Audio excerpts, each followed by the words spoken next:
உண்டியலில் போடாத பணம். சுதா அதிர்ந்தாள். எடுத்த பணத்தை உண்டியலில் போடாமல் திரும்பவும் பாக்கெட்டில் போட்டுக் கொள்கிறானே ஜெயராம். ஒவ்வொரு பொங்கலின் முதல் தினமும் காளிப்பட்டி கந்தசுவாமி கோவிலுக்கு போவது வழக்கம். மறுநாள் வீட்டில் படையல், இறந்து போன பெரியவர்களுக்காக வழிபாடு, புது உடை, மஞ்சள், கரும்பு என பூஜை அமர்க்களப்படும். சுவாமி கும்பிட்டு திரும்பி இப்ப நாம எல்லாரும் ஒரு காரியம் பண்ண போறோம் என்றாள் சுதா. என்னம்மா என்றனர் குழந்தைகள். ஜெயராம் அவளை நிமிர்ந்து பார்த்தான். நாம் ஒவ்வொருத்தரும் காசு சேர்த்து வைத்தோம் இல்லையா, அதை இப்போ நாம உண்டியல்ல போட போறோம் என்றவள் மஞ்சள் துணியில் முடிந்து வைத்திருந்த பணத்தை எல்லாம் எடுத்து முகமலர உண்டியலில் போட்டாள். அடுத்து குழந்தைகள் உமா மகேஸ்வரன் இருவரும் உண்டியலில் காசு போட்டனர். அடுத்தது ஜெயராமன் முறை. பாக்கெட்டில் கைவிட்டான். பணத்தை எடுத்தான். 3 100 ரூபாய் தாள்கள் இருந்தன. திரும்ப அதை பாக்கெட்டிலே வைத்து கொண்டான். சுதா அதிர்ந்தாள். என்னங்க, என்னாச்சு உங்களுக்கு? தெய்வத்துக்கு காணிக்கை செலுத்தாமல் போனால் தப்புங்க.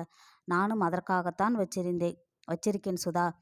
வளர்த்து ஆளாக்கின தெய்வமான எங்க அம்மாவுக்கு வருஷத்துக்கு ஒரு நாள் ஒரு புடவை கூட எடுத்து தரலைன்னா பாவம் இல்லையா?